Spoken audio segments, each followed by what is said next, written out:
ভাইটা হবরে খান দেরি হইয়া যায়, হাত লাগে ঈদের নমাজ ভরিও হালায়। ভাইটা হবরে খান।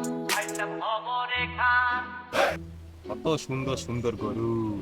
ভাই মামা, এই গরুর কিন্তু বেয়ারি নেই। ওইদিকে আবার একটা বললা গরু কিনতে আসতে লাগতেছে নাকি? স্যার হুম মাফ করে দিন। আম্মা আর মানি আই চলেন 420 বুঝছেন? 420 ভাই দেখি লাগতেছে ভাই, স্মার্ট ড্যাশিং ভাই। গরু কিনতে আসতেন নাকি? গরু দেখবো। नहीं नहीं नहीं नहीं सारुण के यहाँ कुछ तो गड़बड़ है जरूर कोई ना कोई गड़बड़। গরু দেখবেন মানি ভাই, একটা সেই গরু আছে এক পিস এ পুরা হাড়ে খালি এক পিস গরু আমার দেখার না ওর জন্য মনে হচ্ছে দিবেন। আসেন ভাই, দেখা না গরু, দেখা না গরু, দেখা না আমা গরু। ওই মামা